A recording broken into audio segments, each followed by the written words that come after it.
Stand Up Mike.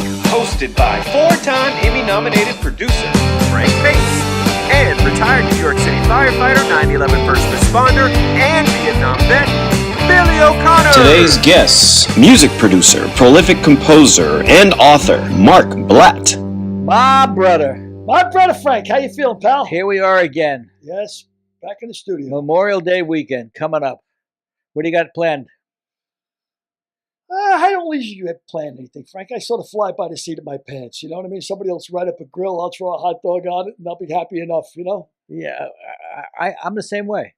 Yeah, I mean, you throw a hot dog on a grill. That's my idea of living. Yeah, A hamburger on a grill. These guys like Derek who need steaks. How you doing, Derek? What kind of beef do you like fed? Do you like milk-fed beef? Are you a purist? Look at his eyes. His eyes flew open. Wow. What kind of beef do you like, Derek? Are you a purist? Kobe beef? Do you like the beer-fed beef or the milk-fed beef? Or? I like the beef, grass-fed, grass-finish beef. Grass. Wow. I didn't even know he had a beef. I didn't even know it had grass finished. Wow. So, do I dare ask what grass finished is? Yes. So, How did I know it would take this? You went to the right spot. You went to the right spot to get this information. Never mind. No. I want to know what is grass finished beef. Okay, so basically, regular cows are fed wheat and corn and soybean at the finale, right before they die, in order to fatten them up. Yeah. Right. Get grass finish cows eat like they ate back in the day. They ate grass only, so they started with grass and they finished with grass, and it's much healthier than the other. Where do you see it on packages when you're buying a steak? It says grass finish. Yeah, it's very hard. It's very Where hard. the hell do you buy your steaks, Lord and Taylor? I've almost stepped on a bunch of grass finished. Okay, since we're talking about steaks, I gotta guess. I'm guessing you're a medium rare guy. Okay, go ahead. No, yeah, that's good. Good. Sorry. I'm guessing you're a medium rare guy. I'm not a steak guy at all. You won't eat a steak? I will eat a steak when I have to, but I don't like it. Well, how do you like it cooked when you don't like it? I like it. How do you don't like it cooked? I don't like it cooked medium well. Oh, you really eat a steak medium well? Yeah. And I can't get it down medium rare. And I can't ever. Let's go in phases. I can't get it even down less rare. And I for sure can't get it down steak au poivre. Au poivre. Steak au poivre. I can't get it at all. I gagged out a little. Steak au poivre? Yeah, what is it? That's raw steak? That's raw hamburger, I think. Yeah. Raw chopped steak. Steak au poivre, huh? How about you? You look like a medium rare guy. Yes, I am medium rare. Yeah. I can't imagine anybody. You go to Ireland, they eat steak like the bottom of your shoe. They cook it well, and then they cook it some more. I swear to God. Really? I don't know how you can eat it. I don't know how you can eat a steak cooked well. I like it when you parade the cow past the the grill. I say, that's good. Wrap that up. I'm in. I like it like that. Well, the bigger thing is Frank doesn't like steak at all. He really doesn't like it. I really don't like steak. Don't like it. He's a meatloaf guy. A meatloaf guy. See, we haven't had that conversation. Derek asked me what would my last meal be. I said, I said meatloaf, baked potato, and some string beans. Can you imagine being in a jail cell and somebody asks you, "What's your last meal? Can I get meatloaf?" That's what I was saying. Can you imagine? No. Or I might have I might have a hot dog, one of those real thick ones, like Oscar quarter pounders. Oh, in prison. You know what? I am still to this day. I mean, growing up where I grew up and who I was. Hey, our guest today is Marc Blatte, the really great songwriter, and this weekend is the celebration of 36 weeks since Hands Across America. He wrote the song, so we'll get to Marc in a few moments. Yeah, meanwhile we're reminiscing about the steaks and hot dogs, right? I love hot dogs. Yeah, hot dogs in the ballpark. Hot dogs not in the baloney. Oh, I've always been a bologna fan. Always. I love bologna. I can't believe I haven't had a fried bologna sandwich in ages. I love fried bologna sandwiches. Yeah, I mean, and we all know it's lips and tips, right? We all know what's in this bologna and hot dogs. I mean, if you ever saw it being made, you'd never eat it in a million years. But I love the thing. And you know what? I'll tell you something. And a guy told me this, and I didn't believe it. When you were a kid and you used to eat hot dogs at the ballpark, not just because you were a kid, but the hot dogs tasted better 40 years ago. You know why they tasted better 40 years ago? Because they used to use horse meat. They tell you can't use horse meat anymore. The drug, who does that? The FDA, federal drug, I don't know. Whoever came down and said, but since they took horse meat out of it, they don't taste as good. Is that true? I swear to God. Horse meat they used to put in hot dogs. I would bet that that's true because Billy knows more inane shit. More ridiculous shit than any man known to earth. You know, lips and tips. You know, lips and tits? Lips and tips. Lips and tips. That's, you know, what they put in it. I mean, you know what's in a hot dog. I mean, it's garbage. It's whatever they got left and they grind it up and throw it in there. Yeah. And I mean, there's a thing in Ireland. It's a sausage.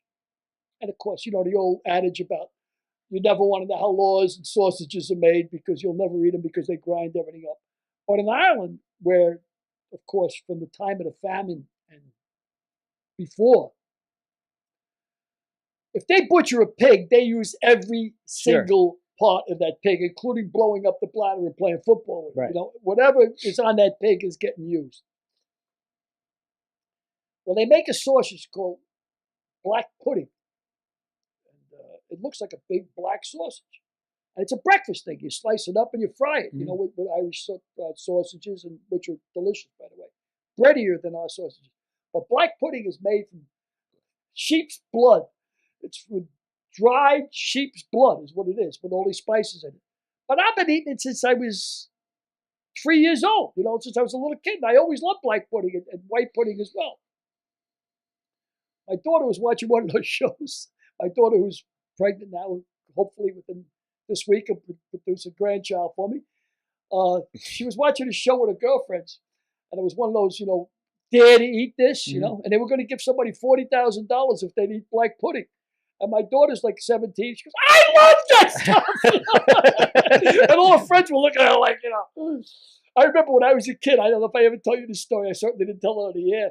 But my father, we used to have pig's head, you know, once a week. You know, that was pig's head and turnips was an Irish meal. Wow. And the eye would still be in it. You know, like they'd cut off their head and they'd split it in half and you'd boil half the pig's head. And let me tell you something. If you like pork, I don't care if you like ribs, pulled pork, whatever, there is no sweeter part of the pig than its cheeks. It's unbelievable. It tastes unbelievable. You got to cut through about a mile of fat. But then when you cut the fat away, you get to this really lean meat. So my job was, I came back from school at 3 o'clock, was to go upstairs. I had to put on a pot of potatoes, you know, because my old man came home at 5:30. He wanted the spuds done and the pig's head. And the pig's head was boiled. So I said to my buddy, we're playing stickball. I said, I got to go upstairs. I got to put on the potatoes. And he says, potatoes? I said, yeah, I got to put on potatoes every night. I got to turn them on at 3:30. It takes about an hour for them to boil. And I said, that plus we're cooking a pig's head. He said, pig's head. So he came in anyway. I grabbed the pig's head out of the pot, you know, by the ear. The eyes looking at him like this. The teeth. They're boiling children up here, you know. He freaked out. He ran down. He's cooking children up there. But yeah, people eat weird shit depending on what country they're from, and it's normal, you know. Go to Thailand. I mean, you ain't seeing nothing floating around, bugs or anything. They're eating eat those bugs. That's protein, man. They're not, you know, they're not passing any of it up. Wow. Anyway, how did we get that from steak? What kind of steak? I don't like steak. That's fucking amazing. I really don't like chocolate. Derek said, nobody doesn't like chocolate. Derek said to me, let's go out and drink some wine some night. I said, I don't like wine. I mean, I said we'll go out, but I'm not going to drink any wine. I said, why not? We've had this discussion before. I know you don't drink. I know you don't like food. You drink, but you don't like the taste. But I don't like the taste. Thank you. Why don't I just have Derek interview you for you being me? Sorry. No, you being me. I don't like the taste of alcohol. Well, the thing is, Billy, I wanted to know, what does he like? I mean, this is a bigger question. I don't like any alcoholic beverages. No, but do you like anything? I like you. Oh. Chocolate. How could you not like chocolate? Nothing chocolate? Well, Derek. I thought you were going to get pissed off when he said Derek and Halle Berry. Halle Berry, yeah, she's always good to pinch, I imagine. And nothing chocolate? Nothing at all chocolate? I would rather eat non-chocolate than chocolate. I can eat chocolate sometimes, but I would rather eat fried bologna than chocolate. I'd rather eat a hot dog. I'd rather eat a hot dog than a steak. I would rather eat meatloaf than a steak. How about fish? You a fish guy? Not really. Do you hate all the fishes equally? Or do you have some fish that you really can't tolerate? Oh no, cod's okay. I like cod. Yeah. If salmon doesn't take fishy, I can gag down salmon. See, I don't do salmon. Yeah. I do like it smoked. I like the lox and bagels. Do you like that? Oh, no. No? No, because it feels slimy in my mouth. Frank, if you don't put anything slimy in your mouth ever, you're going to be in a bit of a jack. Oh, we're not talking about meat eaters. Well, you know what? Lox and bagels. I love lox. I don't like salmon because it's so fatty. You know, and I like all kinds of fish. I love anything that crawls on the bottom of the ocean. Obviously. Yeah. Bottom of everything. The bottom of everything. The bottom of everything is where you find all the shit that's coming down. The bottom of everything is where you find Billy. That's me. The dredges. The dredges of society is where I like to ramble about. But yeah, but I love lox and bagels because I mean you take a really good New York bagel, put some cream cheese on it, put the salmon, then lettuce, tomato, some capons, and squeeze lemon all over it. Capers. Yeah. Not capons. That's a Boyd. Ain't that a Boyd? It's a Boyd. Capon's a Boyd, right, Derek? Yes, sure. We're talking about capons. Capers. Have you ever cooked? Use anything? Anybody you ever throw capers in anything but lox and bagels? What the hell do I use them things for? What is an Italian dish? I don't eat capers. Oh my God. Capers all over your steak. There's an Italian dish they use capers though. I don't know. There is. Come on, you cook once in a while. I don't know. You don't know. You're Italian. Yeah, you know a guy named Tony Panerini. I know every Tony who's ever walked the earth. He's Italian. You should know him. Hey, before we get to Marc Blatte, I just thought of my favorite line of the week. When Susan Collins had my favorite line of the week. She goes, "The 3 Supreme Court justices lied to me." Shocking. Shocking. I said to myself, I'm shocked to learn there's gambling at Rick's. Shocked to learn there's gambling at Rick's. There's 3 men with this. You know the best line I heard about the Supreme Court is this leak. Of course, we're going to go there with the leak. Is the fairy dust of the Supreme Court. Like we have this idea that, again, sausages and laws, how they're made. We don't really want to know. We have this idea that the Supreme Court sits behind and it's almost like how they ordain a pope. This fairy dust comes back and says, that's the law. Poof, you know? And now with the leak, it sort of shatters that whole whole deal about, because the first draft sucks. The first draft, regardless of how you feel about abortion, the first draft of that thing is just like Mark Twain said, or Hemingway said, the first draft of everything sucks. Well, that sucks. He's taking his premise on a guy from the 16th century or some shit. It's ridiculous. Of course. Well, the whole Supreme Court thing is antiquated. You said you thought that there should be a 20-year term limit on a Supreme Court justice because when the founders of the Constitution wrote it, the life expectancy was 65 years. If you were 55 and you were appointed to the Supreme Court for life, that you might serve 10 years. Now, at 55, you serve 35. Yeah, and the law of the land. And if you're Clarence Thomas, you're going to serve forever. Well, why is he going to live forever? Well, no, he's going to serve forever. I think he was 40 years old when he was on the Supreme Court. He's term limits. We all agree. Frank, Derek, you believe in term limits as well, I'm sure. I mean, we all agree on it. And of course, it's never going to get passed because they're not going to cut their own throat or whatever. But how ludicrous it is. When you think of Strom Thurmond, I mean, it was a guy, he served until he was 103. Feinstein now is supposed to be Arabetel. That means nuts. No, that's Hebrew for nuts. That's Hebrew for nuts. Say it again. Arabetel. Arabetel. Well, that's a fine word for nuts. But yeah, I mean, Strom Thurmond served 103 years old. How in the hell could you get paid to do anything at 103 except lie down? Can you imagine in your business? Oh, the union just sent this guy over, put him to work. He's 103. It's ludicrous. It's crazy. If the union sent him over and he was an extra, I'd sit him in the courtroom of night court, and he would look. You're playing the corpse. You're playing the corpse.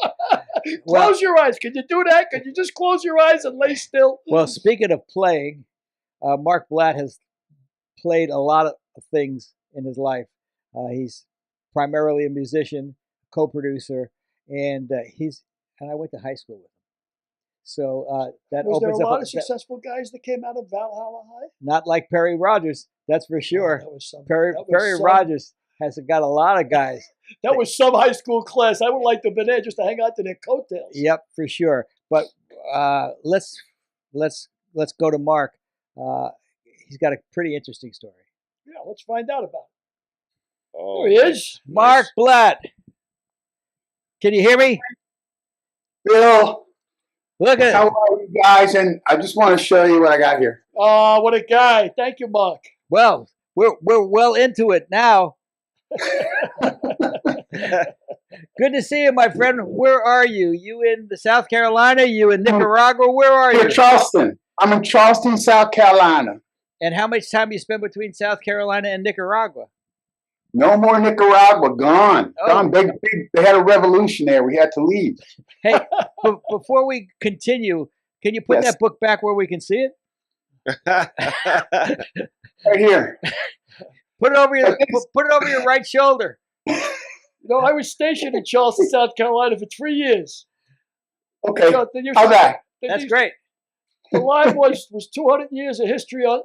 Somebody had written 200 years of history, right? Charleston, South Carolina. Somebody wrote underneath it, unmarred by progress. Yes, that's right. That's right. So, Mark, 36 years ago today, you wrote, well, not 36 years ago today, we celebrated Hands Across America. Yeah, that was fun. That was fun. Now, I got Jean, my wife, right, who kind of coordinated everything. And she wrote something for me to read so you guys can get the whole picture. Okay. Great. That's okay? Okay. So how did Hands Across America come about? My first big hit in advertising was at Look & Company. That was Jean Neary Look's company. It was The Pride is Back for Chrysler in 1985. The Pride is back, born, Anyway, so Jean produced it. She sold the song through to the guys at the advertising agency, and it won Best Advertising Age, Best Music in the United States that year. Don't read it. Just talk. Just talk it. Talk. Don't have to read it. Oh no! I want to give everybody props here, Frank. Okay. I can remember you like it was yesterday playing for the Little League Yankees, but I can't remember. Well, anything else. That lets the secret out of the bag that I've known Mark since Little League. Little League, man. Little League. You weren't pitching then, were you, Frank? No, nor was I catching. You were hitting though, Frank. I was hitting infrequently. So Kenny Rogers sang the song, and it's on his Greatest Hits album. And around that same time, Kenny Rogers and Ken Cragen put together "We Are the World." Right. And they asked if I would be interested in writing Hands Across America. And at the time, I was working on pretty much around the clock on "This Is Not Your Father's Oldsmobile." I wrote that one. And anyway, so I wrote the song with Larry Gottlieb, who Larry is now a Grammy winner. He wrote "Believe Me, Baby, I Lied." And for, I can't think of her name right now. and John Carney. John Carney is a childhood friend of Gene's, and he is the nephew of Art Carney. And his son is Reeve Carney. He stars in Penny Dreadful. So it's all connected. So those two guys helped me out. When Lionel Richie heard the song, he told Kenny Rogers, the only thing wrong with the song is that there is nothing wrong with the song. Which I thought that was very nice. And so Gene's company, Look, produced two pieces of music to be sung on the line of people holding hands across America, and involved in other aspects. And we posed on the steps of City Hall. And remember Ed Koch? Yep, sure. We held hands with Ed Koch, and we were holding hands with Lily Tomlin during the event. So pretty much I owe everything here to Gene. She's been my creative director and producer, and a major champion. Good for you. Yeah. Now, you got all the props in for you. What did you feel like with the first time you heard it?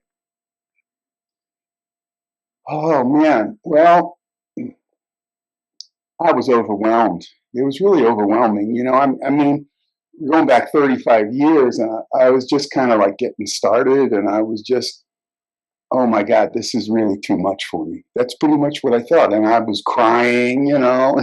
That was just too much for me, Frank. I gotta tell you, man. I was like, what? So that's how I felt about it. Well, Hands Across America, the whole event was to feed the hungry, right? To feed the hungry in the world. That's what it was all organized for. Yeah. Ken Cragen managed Harry Chapin.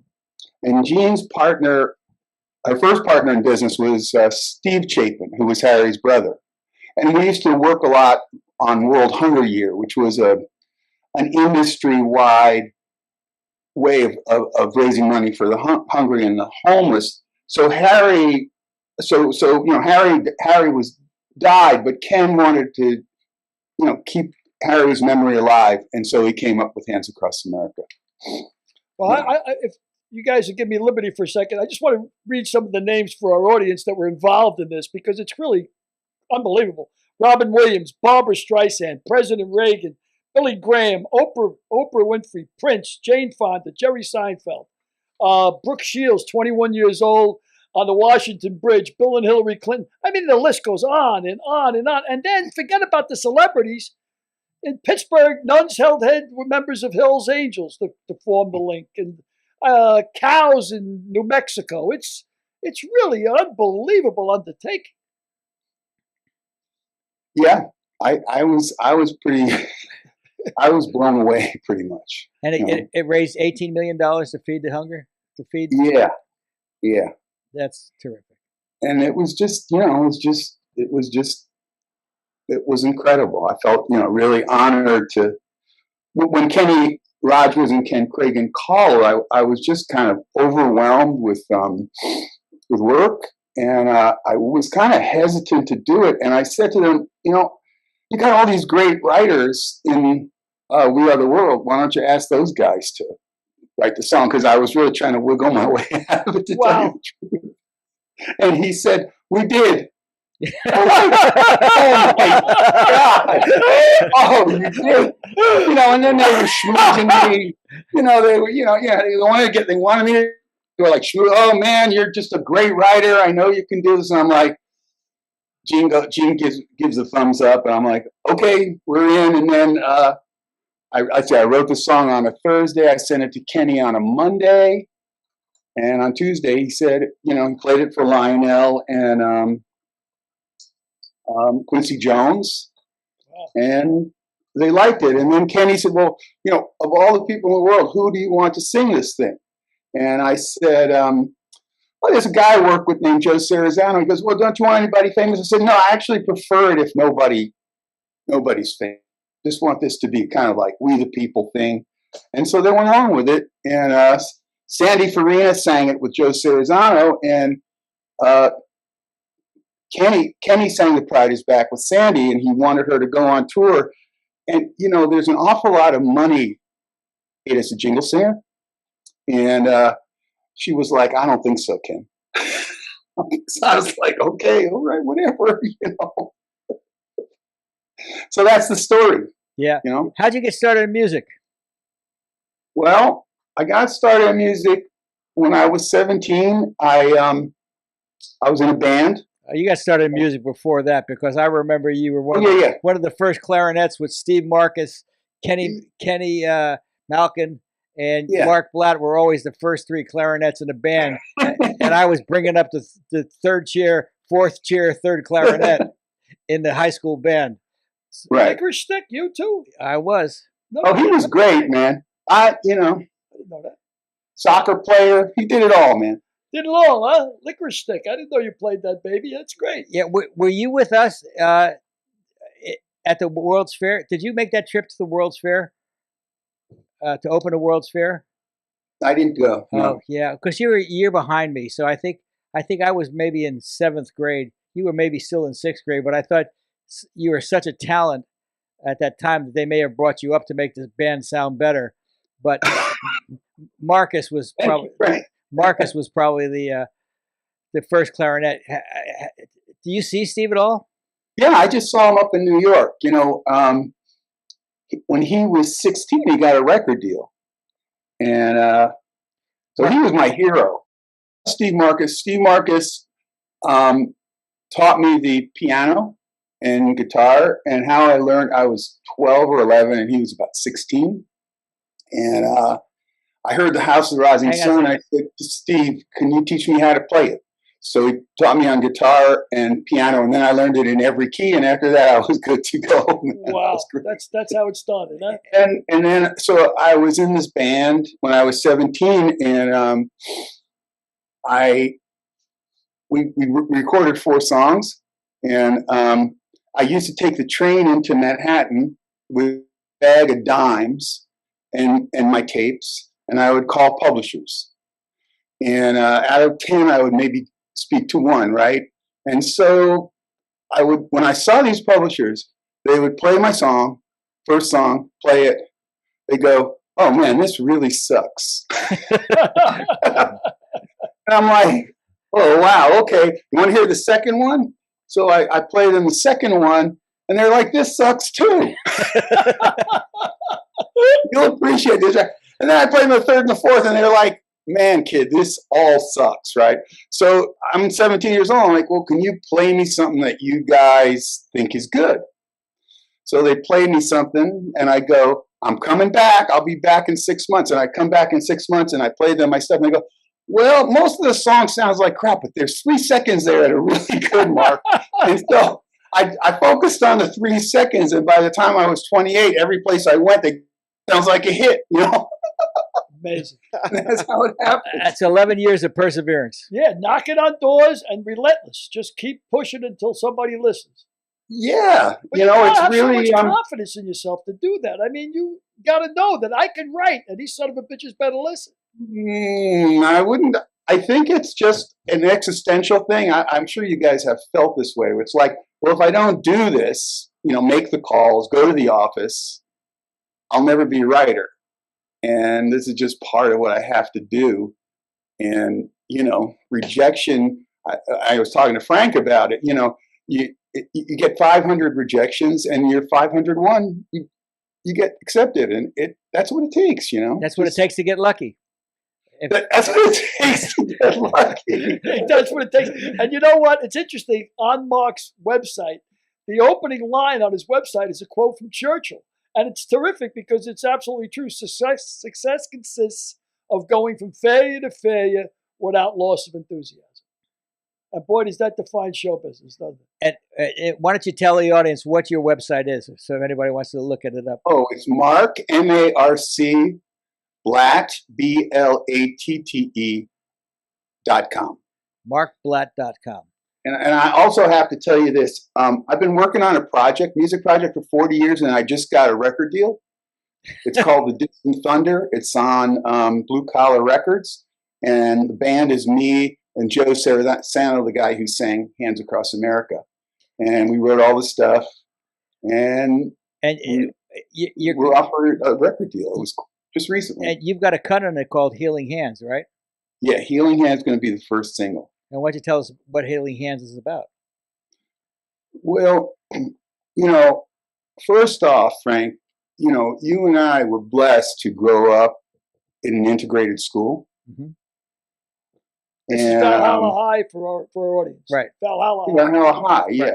And I went to Virginia Road School, which was about a third African American, third Jewish, and a third white folks. But nobody had any money except the African Americans, right? Frank, they lived in Parkway Gardens and they had beautiful homes. Yeah, the African Americans who lived who had money. The others lived on the other side of the freeway, on Lafayette Avenue, over by Linden's Cookies. Do you remember that? Right. Yeah. Right. So my experience, growing up was African Americans were smart. Like Jerry Spann went to Princeton.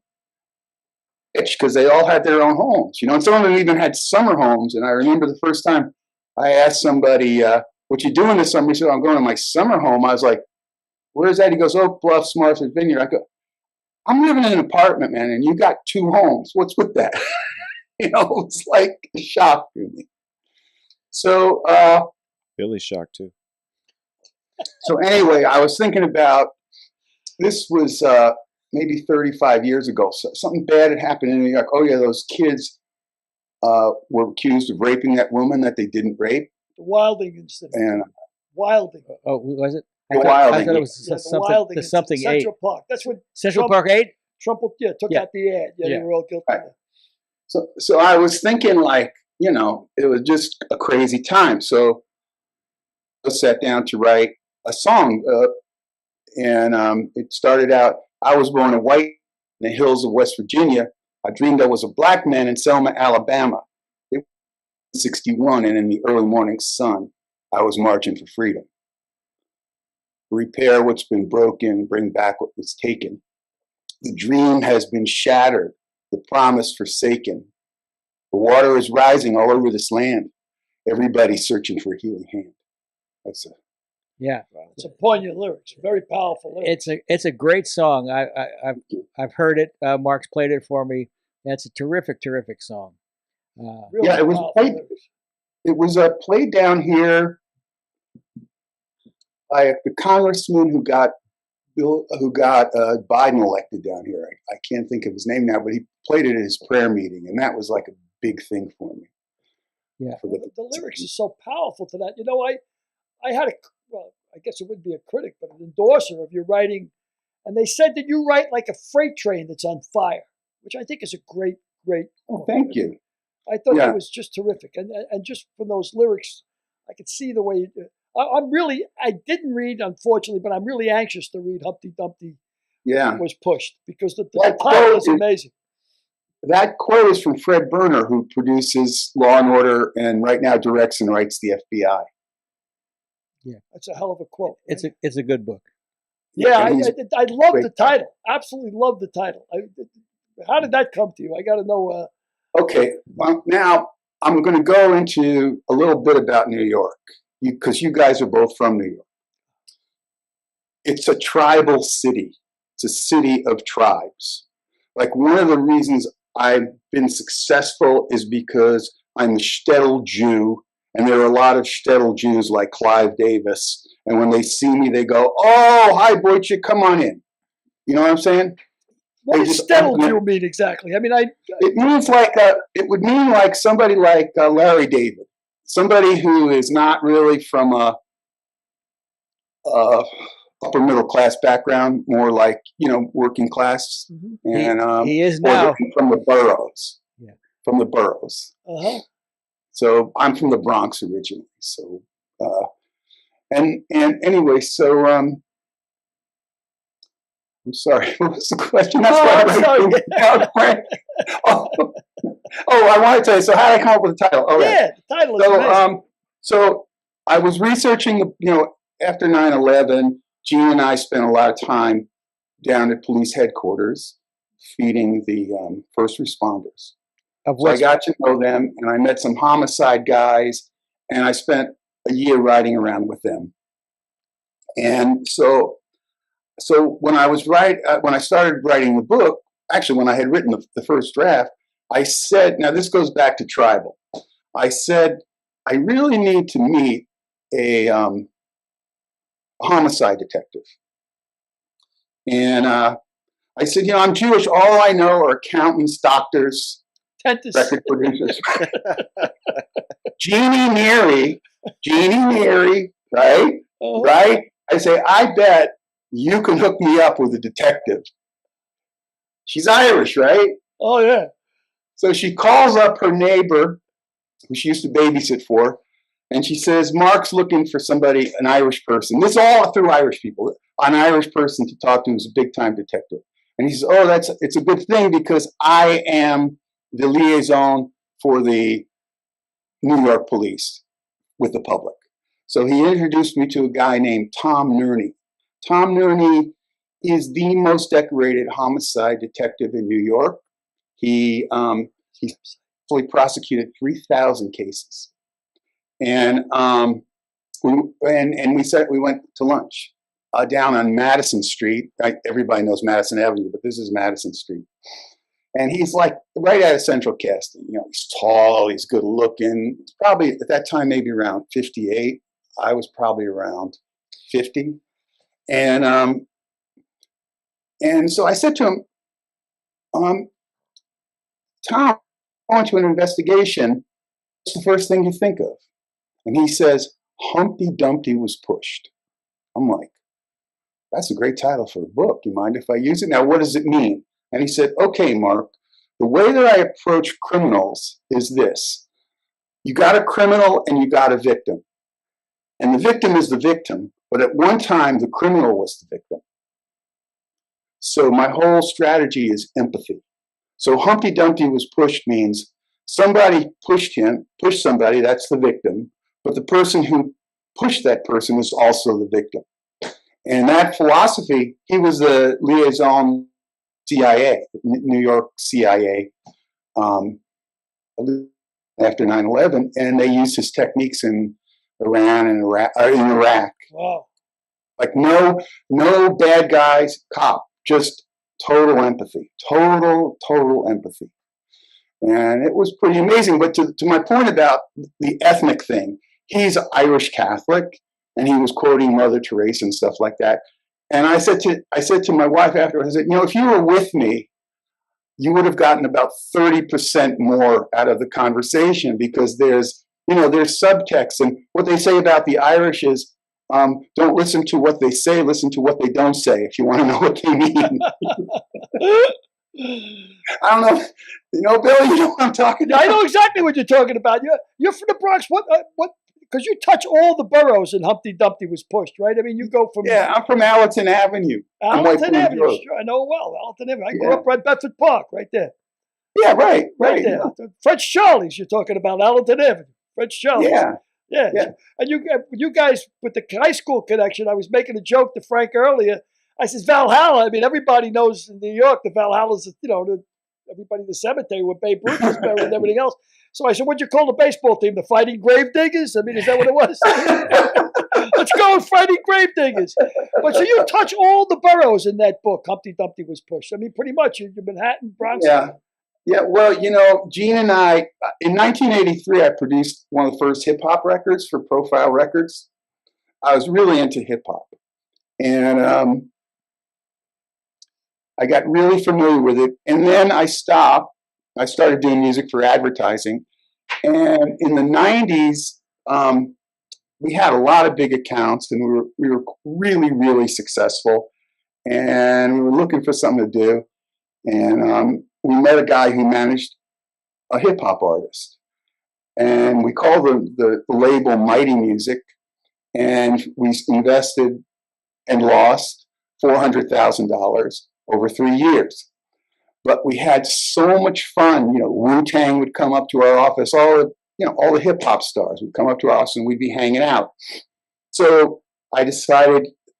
So basically, what happened is this: I have a cousin who's a Pulitzer Prize winner.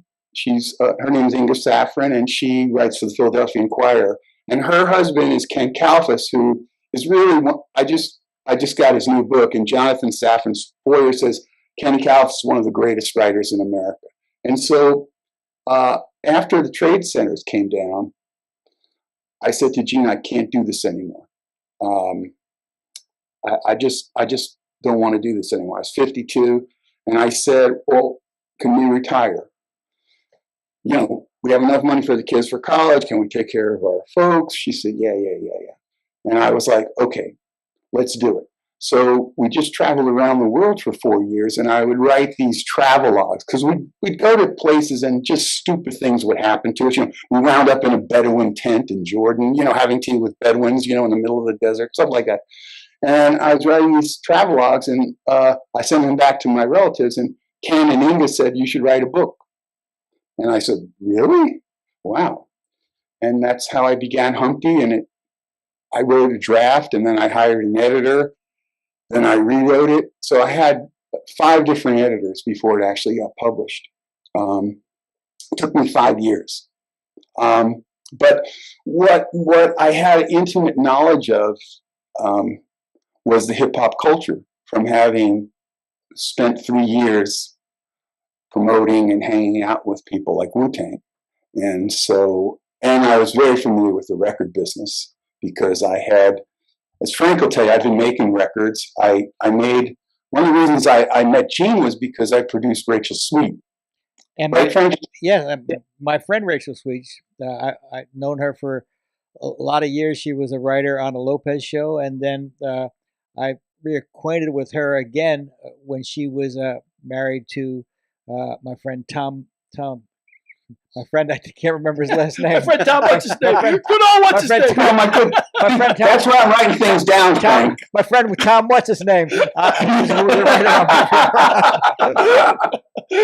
Exactly. Exactly. I know who you mean. Yeah. But so, you know, and I had co-written and with she and Larry Gottlieb an album with her, and then about a few months later, one of my friends who was playing with, his name's Robbie Condor. He was playing with Eric Clapton, and he said to me, I want to introduce you to somebody, and you're going to have a lot of fun and make a lot of money. I was like, well, that sounds good. I think I can go for that. And it's really hard to make money in the record business. So I played her the Rachel Sweet album, and she was just like, I sent her the Rachel Sweet album. She was like, wow, this is amazing. I want to work with this guy. And so at that point, she had a very boutique company, and she built it up to be one of the largest music for advertising companies in the world. It was pretty amazing. It's quite amazing. So, and then 10 years later, I married her. All right, success story. Smart guy. Oh man, and every day, life is just a blessing, man. And he said it was hard to make money in the music business. Yeah. See, it's not that hard. Yep. Listen, man. I gotta just give you an example. Okay, so I wrote this song. Celine Dion recorded it in French, but before that, it was a hit and I made $80,000, and my co-writer made $3,000. Now, how did that happen? Well, I was signed to Warner Brothers, and they collected my money, and he was signed to another company, and guess what? They kept his money. Yeah. And that's just like normal record business stuff. You just have to, it's really like World Federation Wrestling, right? And it's just crazy business. Yeah, the pioneers of rock and roll learned a lesson the hard way, didn't they? Yeah. Little Anthony, Little Richard, and all of those guys. They talk about the 50s, but my friend Pepe, who we had on the show, he got ripped off bad. Pepe Castro. When he with the blues. Oh, I know Pepe. You know Pepe? Yeah. Pepe on the show. I grew up with Pepe in the Bronx. I love him, man. Oh, he's a sweet guy. He plays with the Alessi brothers. Yeah, he played with the Alessi brothers, exactly. And those are really good friends of mine. The Alessi brothers? Sure, I know those two guys, yeah. I love those guys. They're so talented. In fact, it was Billy Alessi who told me to do jingles. He said, Mark, because they had records. Pepe did too. He did a lot of jingles. Barnaby Bye, you're talking about the group Barnaby Bye, the Alessi brothers and Pepe. But so talented. They got ripped off bad, but he was with the Blues Magoos. He got buried by guys, pretty much like you did. I'm sure you had to bang around and learn the hard way. Oh yeah, yeah. It's rough, man, and I am just so thankful that I was able to continue to write songs, but I didn't have any financial conditions because of Gene's company and all the work that we were doing. You know, we did the music for Chrysler, the U.S. Army. I wrote "Freedom Isn't Free." I wrote "I'm Going to Disneyland."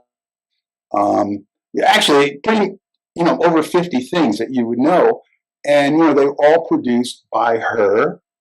And she also repped the company, so she was getting all this business. I mean, it was really just too much. And then what I would do is every Monday morning at 8:00, from 12:00, I'd meet with Joe Sarasano, and we'd write songs. Well, and that's what this album is. That started 40 years ago. Well, one of the songs you wrote during that time was "When She Was My Girl" by the Four Tops. Yeah. Was that your biggest hit? I think so. I think it is. I think it is. I mean, it's got like 11 million views on YouTube, and it's the Four Tops, and it's just like, oh my God! Now I remember being 13 years old, driving with my dad and listening to "Reach Out," and I said, "Dad, stop the car." Stop the car. And then 17 years later, there I was with the guys who were the Four Tops. So it was pretty remarkable. Well, when we were in high school, there was always a debate who was better, Chamberlain or Russell, who was better, Koufax or Drysdale, and who was better, the Temps or the Tops. I was a firm Tops guy. You were? Yeah. History has proven me wrong, I guess. But I still prefer the Tops to the Temptations. Actually, they had more hits than anybody on Motown. And and I got to tell you, man, they were just nice people. That's one thing I can say. People ask me, well, what's it like, being around stars or working with stars and stuff like Kenny. They're just the nicest people. I mean, I can't tell you how nice Kenny was to me. Kenny Rogers or Kenny Cragen or both of them? Kenny Rogers. Now I got to tell you the funniest story. This is about Kenny Rogers, and this is about the guys who were from the agency that produced "The Pride Is Back." So these guys call me up. This involves Sherry Lansing, Henry Kissinger. I mean, it's just unbelievable, right? So these two guys call me up. They call Gene up and say, okay, Billy, is Marc there? Marc there? Can I speak to Marc? Right? So, and these are powerful guys. They're running the Chrysler camp, right? So I get on the phone and they say, Marc. Yeah, they have me on a speakerphone. Could you write a song? It would be a big favor to us. I said, yes. Right? Just like it, yes. And then they goes, no, it can really be big. I said, yes. And they go, no, I mean really big. And I said, can't you guys take yes for an answer?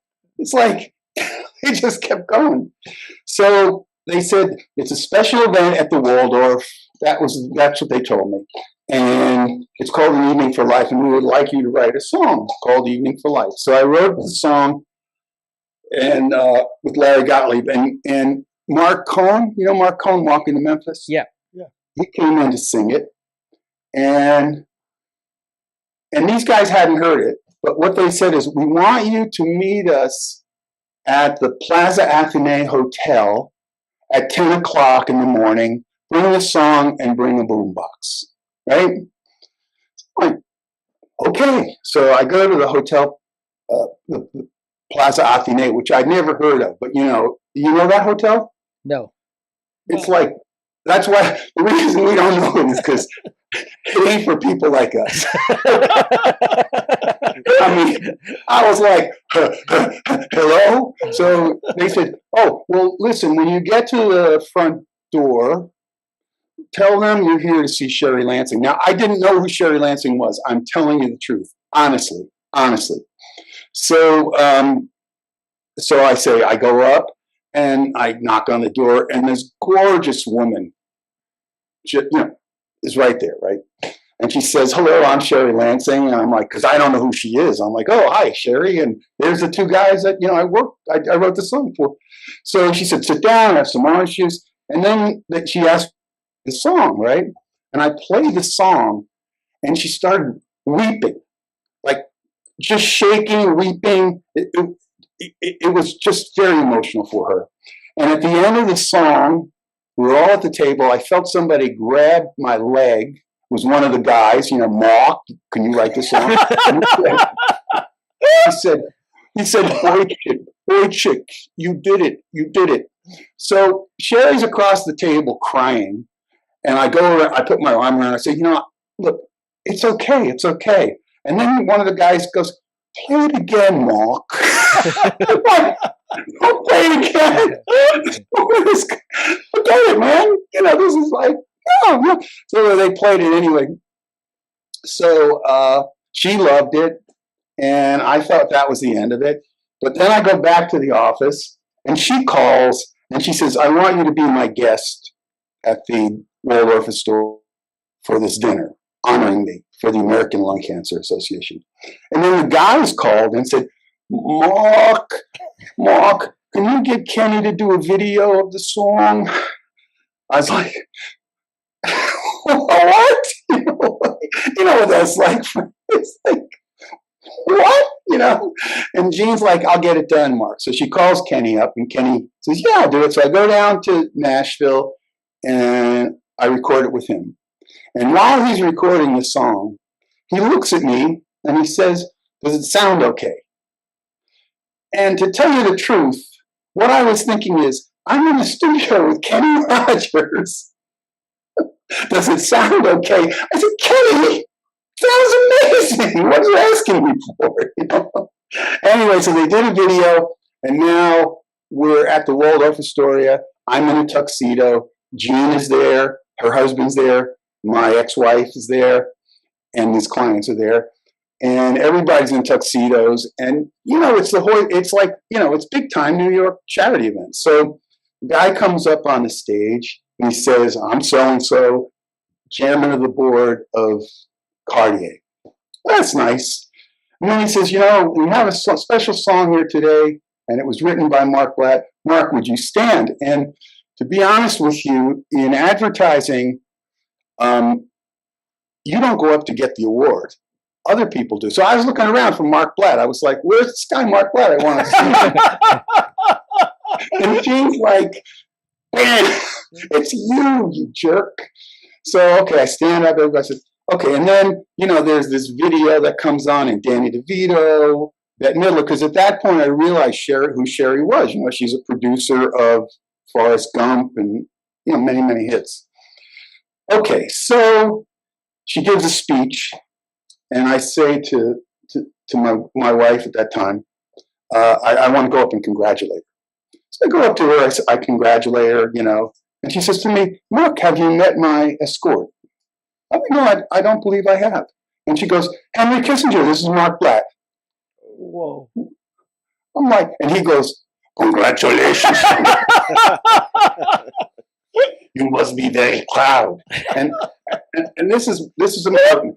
All I could think about when he said that was Joseph Heller's book, Good as Gold, where Henry Kissinger is asked how come he has a Jewish accent, and he says, it is not a Jewish accent, it's a German accent. Okay?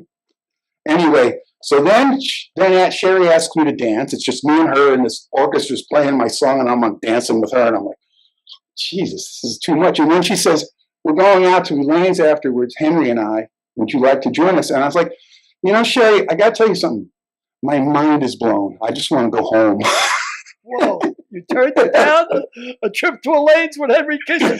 Sherry, wow. Yeah, my mind is blown. I just want to go up on an upbeat. Anyway, fast forward many years later, and I'm in Bridgehampton with my wife and my sister-in-law, who is Lynn Neary, NPR, All Things Considered. And she knows all, she part of her job is to know who's a celebrity. And I'm there with Gene's father-in-law, Bill Neary, and his wife. And Bill Neary, Bill Neary put the ire in Ireland. He's not, he's a tough guy.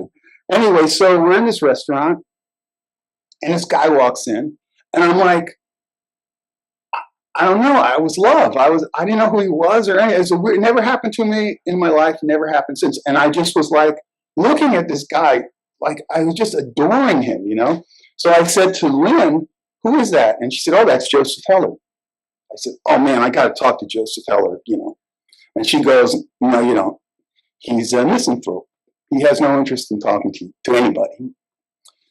And anyway, so when he was at the table alone, I went up to him and I said, "Joseph Heller, I'm Marc Blatte." This goes to the shtetl Jew thing. He opens his arms like this and he says, "Marc Blatte, what can I do you for?" What can I do you for? That's what he says to me. And then I tell him about Henry Kissinger, and he starts laughing because he hates Henry Kissinger. He thinks he's a criminal. And he told me, I was watching Henry Kissinger's brother on CNBC this morning, and they asked him, "Mr. Kissinger, why don't you have an accent like your brother?" And he says, "Because, businessman, when people talk, I listen." Well, if you read Catch-22, if you read Heller's book, you get the idea that he's going to hate Kissinger for sure. Oh, yeah, he hated the idea it could be a misanthrope. Right. So anyway, this is the last part of it. So we're in the restaurant. I'm with my father-in-law, my mother-in-law, and my sister-in-law and my brother-in-law and my wife. And as he's leaving, Heller comes up, puts his arm around me, and says to my father-in-law, "Marc Blatte, I love this kid." Whoa! The cherry on the top. That's great. That's great. That's a whole story. That's a great story. I had one brief experience with Henry Kissinger. I was with Stallone in Washington, D.C., and we were going through a food line in a press box, and I was right next to Kissinger, and he was eating, taking off the food line, and I had to say something. And as I said, "Mr. Kissinger, how are you?" And as he opened his mouth, food came flying out of it. I was ducking like it was shrapnel. and that was my experience with Henry Kissinger. Well, you also had the experience with Stallone, as you write about in the book, that you switched the nameplates. Yeah, that was the day that I switched his nameplate. But this isn't about me. This is about Marc. I know. No. I want to hear that story. Story. No. All right. Well, yeah. I won't put you on the spot, but it's a great story. Read the book if these little talk. It's in there. And read Humpty Dumpty was pushed while you're at it. Here Humpty Dumpty was pushed. There it is. That's the new edition. That's the new edition. And new edition. Well, I got to ask you, Marc, because of the people that you've worked with, it blows me away. I mean, Celine Dion and Marie Osmond, Kenny Rogers, the Manhattans, the Four Tops, of course, Richie Havens. Yeah. Havens was a good friend of Pepe, too. Do you have an affinity for who you'd like to work with again, or any of them, all of them? Who was the best to work with? Who was the worst to work with? If you had to repeat it. Yeah, exactly. Well, all I can tell you is, and this is the truth, that everyone, including Yo-Yo Ma, Kenny Rogers, Dr. John, I was hanging out with the guys from, I'm trying to think, they're stars, I forget who. They were really nice. Everybody I've ever worked with has been, I would say, ambassadorial. They have incredible comportment. I would say they're also amazingly humble and kind. And that is true of pretty much every single person I work with. I can't think of somebody who wasn't. And it's just, I don't know. I think that Frank, I mean, I don't know what, showbiz is like, but I think that there's just this humility about these people that helps them be successful. Maybe that's how they get there. Yeah, I've worked with a lot of musicians in my time also, but I always recall that we had Tony Bennett on Suddenly Susan one year, and for the next 10 years, I must have gotten Christmas cards from Tony Bennett. Exactly. Just because I was a producer. He would send his Christmas cards of a painting that he painted, and he would sign it Tony Bennett. And it always made an impression on me. Well, why wouldn't it? I mean, that's fantastic. But again, you guys, the more I get exposed to the entertainment business, you got to cross your T's and dot your I's. You got to stay in contact. I mean, that's the business, right? It's who pops in. I will tell you a funny story about Kenny, though. I didn't really like producing Hands Across America. I find the record business very difficult, and I just find the people in it, they're not my kind of people, you know, and I didn't really like producing. So anyway, we get this call from a very famous advertising guy, and he asks us if we would write the music for Dole. And they're pitching Dole. It's $100 million account. Dole pineapple? Dole, everything. The fruit, everything. Pops, everything. So anyway, it turns out we couldn't because the guys who introduced us, the guys Mark who introduced us to Kenny, were pitching it too. So I wrote a song for those guys, and they didn't win the account. So I was like, oh, okay, that's cool. And then I get a call from Wells, Rich and Green, another agency. Gene gets the call, actually. And they say, we'd like you to write a song for Dole. And it's going to be a big competition. So, okay, so I write the song. And we win. And, I mean, I didn't really think it was that great, but okay. And then it turns out Kenny Rogers is the singer of Dole. He was getting $22 million to do the commercials. And so I went out to LA. Yeah. So I went out to LA to work with him, you know, on the song.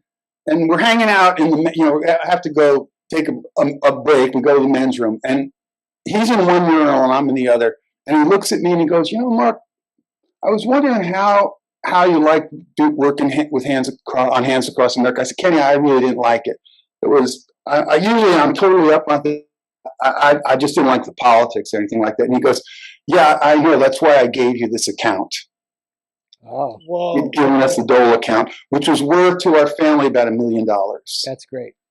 That's great. He did the right thing. That's the kind of guy who dots his I's and crosses his T's. Hey, before we move on, I'd like to mention, you know, Billy was a first responder at 9/11, and I know you wrote a song, "A Hole in the Sky," about 9/11. Why don't you tell us what your involvement was with Hole in the Sky and how that project came about with the fire department and the police department? Okay. We lived downtown, so we were really kind of close to the towers, and like I said, we spent a lot of time with the first responders. It was a horrible thing to see because they'd go down there and they'd come back and their shoes would be melted and their gloves would have holes in them and stuff like that. It was a toxic scene that never should have been open to the public. They should have waited 6 months. Without a doubt. What's that, Bill? Without a doubt. I couldn't agree with you more. Without a doubt. Christy Whitman was the one who said everything. She's the one. Yeah, she's the one who gave the okay. Go down. Yeah, it was fine. Right. Don't worry about it. Don't let the terrorists win. Right. And they just should have shut it down. And so we were there. My nephew's brother just passed away. He was a first responder, and he died from working down there. So anyway. The last jingle I did was for Coca-Cola, and the guy who was responsible wanted the people who do music for advertising to do an album, about the World Trade Centers and how it affected them. And I wrote the song "Hole in the Sky." Let's see. There's a hole in the sky over me, everybody, everywhere. It's a 911 emergency. Gene came up with the title because we were in Washington Square looking down. And, of course, from Washington Square, you used to have a great view of the trade centers, but they were no longer there. So I wrote this tune, and then and it came out on this album of Jingle Writers, and then there was going to be another album put out by the Police and the Firemen, because a lot of the guys were songwriters, and they heard my song and they asked me if they could put it on their album, and I was like, that's one of the biggest honors I think I've ever had, to have a song on that album with all these firefighters and policemen. Have so much respect for what they do. I mean, we talk about everything we do, but Billy was a retired firefighter after 20 years on the New York Fire Department, and those guys exhibit more bravery in a day than we've seen in a lifetime. I agree with you. Well, that's really kind for both of you to say, and I want to thank you personally for feeding us down there, because I know you did that. But just to make something clear, and I'm not happy with Christy Whitman, and I agree entirely with Mark. They should have shut the site down. But the brothers wouldn't have agreed with me. Like, the brothers, with no way they were letting their men buried underneath that, no matter what was down there. They were going to get their brothers. And right. I wasn't actually, Billy, I wasn't thinking of that so much as, I thought that was necessary, right? But I'm talking about 2 or 3 weeks afterwards when they were sending guys down, and there was smoke coming up. We lived about 2 miles away, and every day you could smell it. So, all these toxic fumes were coming up, and I was just like, really, these guys, please, give them a break. We've lost so many guys. The 343 we lost that day was one thing. We've lost thousands since, because exactly what happened to your in-law. It's just, toxic, the toxicity of it all down there. Matter of fact, we wrote a book about it, Combustible, and the last 5 chapters of the book are about 9/11 and the experiences that I had in editing with Frank and working back and forth about. It's the climax of the book. But yeah, it's. Mark, why don't you, when we get through, you send me your address and I'll send you a copy of Combustible, because I think you and Jeannie would really like to read it. Oh, I'll buy it. It's okay. Well, I'm gonna buy Humpty Dumpty Was Pushed. You can bet on that, because the way I hear, the way you write, and after talking to you, I'm gonna read that book. So you guys each can what's the jerk each other off. You guys I think that's the term you're looking for. You guys can each share the $1.50 commission you'll make on Amazon. The $1.50. You can each trade the $1.50 commissions you'll make on Amazon for the books. Yeah, if you think anybody who thinks it's tough to make money in the music business, try writing books. Try writing books. Oh man. Yeah, that's true. That's true. We're going to wrap this up. Derek, do you have any questions you want to ask Mark? And don't ask him what kind of clarinet player I was in the high school band. Oh, you were great, Frank. Yeah, I was great. I couldn't. You play the guitar now, though, right? You don't still play the clarinet, right? You play that along with everything else, or what else do you play? Yeah, he's asking you. Oh, he's talking to me or Frank? Yeah, I'm sorry. I'm talking to you. You play the clarinet, but you don't play your clarinet when you play what other instruments do you play? You still play. This is Frank or me, Billy? No, Mark. Do you play any other instruments besides? Oh yeah, I play pretty much everything, a lot of instruments. And this album that we have coming out, I played all of the instruments, engineered it, produced it, and did half of the writing. That's great. And so, all of the instruments. You're regular Paul McCartney. He's a prince. Well, Prince. I got to tell you something. A prince. I'm going to say this, okay? If you're producing, every day you're in the studio with musicians, right? And never play what you want them to play, because they're not playing for you. They're playing for the other musicians. They want to be in Steely Dan. So I want them to play like Creedence Clearwater, but that makes them appear too stupid. So they won't do that. No matter what, you just beg them. And eventually maybe maybe they'll do it. So with the advent of Logic, a $200 program, you can do it in your home. And so, for me, it was a great blessing, because I didn't have to deal with musicians. Now, I thought maybe it was unique to me, but I've called up a couple of producer friends, and they told me the same thing. I mean, it's just one of those things. Lawrence Welk was asked why his career was so long, and he said, because I never let the musicians play what they want to. That would be me. Fantastic. That would be me. And I'm sorry, musicians. I know, they're great. These guys are incredible, but they have a vision. They want to represent during the sessions, and it's tough for a guy like me. Mark, this is a sort of a cliche question that I'm asking. The question, but I'm going to ask it anyway because Billy and I were at lunch. We're talking about or our 15-minute break that the producer allowed us to have.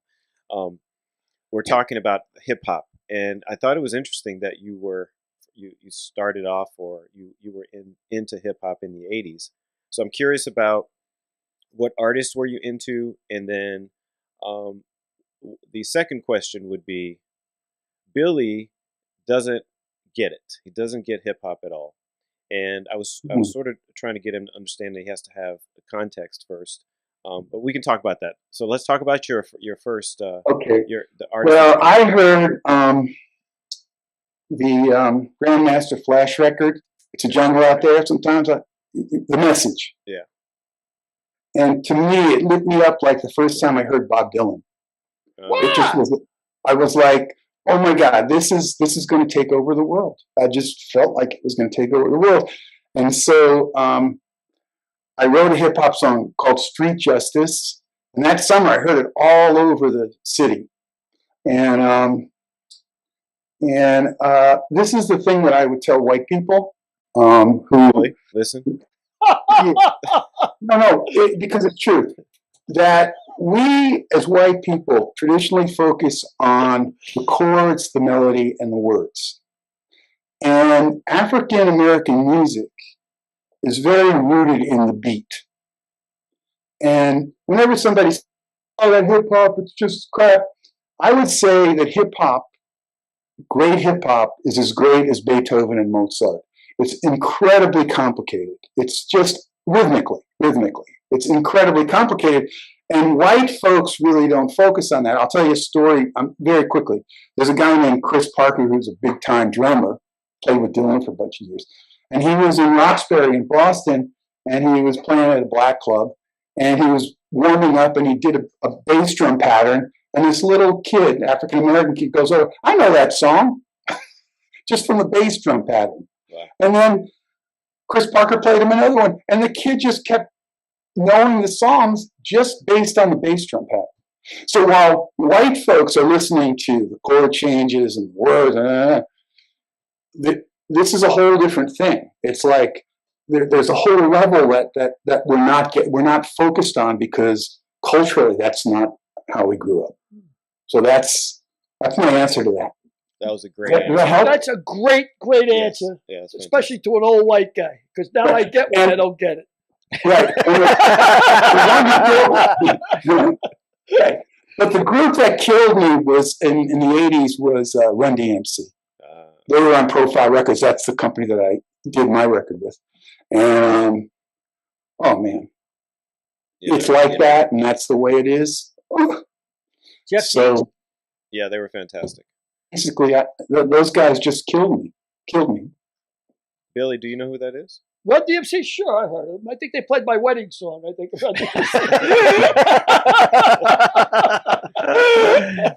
Oh, speaking of wedding songs, I just got to get this in here because this is just a coinky dink. Please do. But I've written a song for my wedding, and I asked. There was a group in New York called Family Stand, African American group, very, very soulful.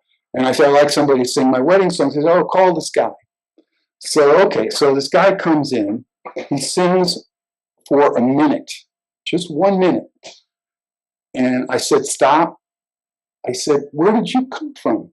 He goes, oh, I just came out of graduate school at Carnegie Mellon. I said, what's your name? He goes, Billy Porter. So Billy Porter sang my wedding song. Wow. Wow, that's not bad. That's good stuff. That's great. Billy, you got a closing question? No, I just absolutely. I mean, this was like a big surprise to me that we had the 6 degrees thing of separation. You know, like you're from Allenton Avenue and New Pepe and the Alisi brothers and just the joy. You know me from Little League, Texaco Little League, Defining grave diggers, Defining grave diggers, Valhalla High School. All my people are buried in Valhalla, so there's that 6 degrees of separation. Yeah, we're all up there. But what a pleasure, man, to meet you. Really a pleasure. And I'm going to call Pepe. I'm going to call Pepe and tell him we had you on the show. You tell him I said hi. I'm a big fan. I'm going to give him a call. And I'm friends with him on Facebook and the Alessis. I mean, you're talking about just world-class talent. These guys are just amazing. Sweethearts. Well, speaking of world-class talent, Derek's got another question. I just want so we have a little tradition on the show where anytime we have an artist, someone who's able to make a jingle or song or sing a little tune with a Mick, a Mook, and a mic, it would be appreciated. You got anything off the top of your head? Is that too putting you on the spot? I can cut this out. The Mook, the Mick, and the mic, right? Yeah, Mick, a Mook, and a mic. And do it in your mark. What is the sequence? The Mick, the Mook, and the mic? Yeah. Mick, Mick. I got it now. Mick, and you can do it in your mark accent if you want. Okay, here you go. The Mick, the Mook, and the mic. That's it. Yeah. Yeah. Hilarious. Thank you so much, Mark. Thank you, Mark, man. If you want me I love you guys. Thank you. I can send you a combustible if you want to send me your address, or else if you want to just order it. I want to buy it, man. It's just a thrill. It's going to be a thrill. Okay. It's a good read. I bought your book, Frank. I know. It's a good read, man. And Billy's going to buy Humpty Dumpty Was Pushed because I'm definitely going to buy it. I've already read it. It was terrific. No doubt in my mind I'm going to buy it. It was terrific. I want to see what a freight train sounds like. It looks like when it's on fire. You're very kind, you guys. Thank you very much. Give Jeannie our love. Thank you again, Mark. Well, it's my pleasure. Take care. Okay, you too. Thank you. Bye-bye. So. Bye. Oh, man, just great. The guy was terrific. What a great interview. Today was a great day for me. I really enjoyed that a lot. Good. Really, really enjoyed that. Great guy. Good. And it's funny when he was talking about the guy who was the detective who has the most arrests and everything else. You're a member of his Facebook group. I Bronx am. Justice. Oh yeah. And he's a friend of Pepe's too, as well. And Pepe said that, by the way, why don't you have him on the show? He's the most decorated, detective. And Frankie Chicklets worked with him. So why don't we have him on the show? We should have him on the show. But Pepe said he could get him. Obviously, Mark could get him as well. But whenever I see you post the Bronx Justice, that's his Facebook group. Wow, you got a lot of secrets like that, don't you? I have a lot of useless information. A lot of fucking secrets locked up in his stupid head. Useless stuff. But you amaze me at how you can quote almost anybody. You can quote Joseph Heller. Anybody brings up. Oh, let me tell you a story about him. Him! I fucked his sister. Yeah. You know what? And his sister gives good head. Great stories about Kissinger and Heller. I mean, Joseph Heller. I ran into Kurt Vonnegut in a bar. Oddly enough, I mean, what's the odds of me running into a guy in a bar? In a bar. I ran into Kurt Vonnegut in a bar in Limerick. As soon as I got off the plane in Ireland, I was dying for a pint of Guinness, and I went right into the bar before my bags even came out. And I walk in to drink a pint, and I look over, and who was it but Kurt Vonnegut, and unmistakable. The hair and the beard and everything. And wonderful. I talked to him for about 10 minutes. It was, it was one of the highlights to meet somebody like that. I mean, you talked about Spiro Agnew before. I was in a bar, had a drink, I looked over, and Agnew was sitting next to me, and this was just after he got indicted. No wonder he was drinking. I says, when one door closes, another one opens, and that's especially true in jail. So you got a lot to look forward to. Oh yeah. Close on a high. That is a high. That's as high as we get. That's as high as we get. So with that, we'll see you next week. See you next week. Thanks for tuning in. Hey, don't forget. Humpty Dumpty Was Pushed, Combustible, If These Lips Could Talk, and Lamar's Gamble. And thanks for tuning in and supporting us. We appreciate it. Have a nice Memorial Day weekend. And you too, Derek. Oh, thank you. Mr. Hip Hop, dude, we had a show for you. Oh, God. White people, I tell you. White people. What do you mean, what? Oh, I should just shut it off right here.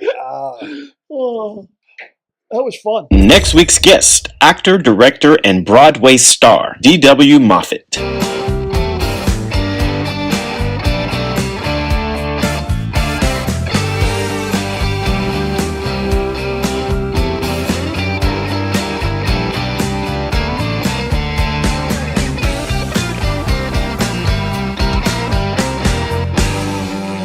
We'll see you next week.